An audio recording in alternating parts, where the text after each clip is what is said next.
D'entrada hem analitzat amb més detall, després d'uns quants dies d'estudi, els pressupostos de l'Estat que es comencen a tramitar, per cert, demà mateix ja a Madrid. El debat en comissió, que confluirà d'aquí 2 setmanes en el debat de totalitat del ple.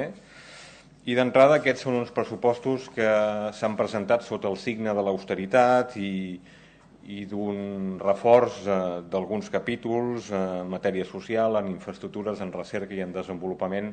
I d'entrada nosaltres considerem que aquestes premisses que acompanyen el pressupost no s'ajusten a la realitat.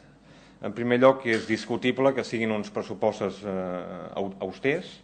De fet, és un pressupost que no redueix despesa innecessària, començant per una mesura que ens sembla autènticament escandalosa, com és preveure novament per el 2009 la deducció de 400 euros de l'IRPF. Per tant, el govern espanyol no s'esmena i persisteix en l'error de restar marge de maniobra als pressupostos del 2009 a partir d'una despesa totalment sumptuària, una despesa superflua i electoralista com la deducció de 400 euros. No introdueix tampoc cap mesura d'eficiència i de funcionament auster per part de l'Estat, perquè no s'aprima ni un sol mil·lígram.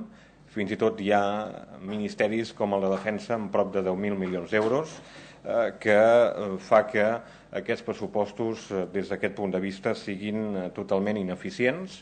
I en tercer lloc també hi ha una pujada encoberta d'impostos en la mesura que no es deflacta la tarifa de l'IRPF. Per tant, resulta que puja la inflació i al mantenir el tipus de l'IRPF, el tipus general, evidentment els ciutadans acabaran pagant més impostos. Per tant, aquests no són uns pressupostos austers, entre altres coses perquè creix la despesa un 3,3% i en canvi resulta que està previst que el PIB nominal l'any que ve pugi un 1%. Per tant, des d'aquest punt de vista són pressupostos fins i tot en alguns capítols altament expansius.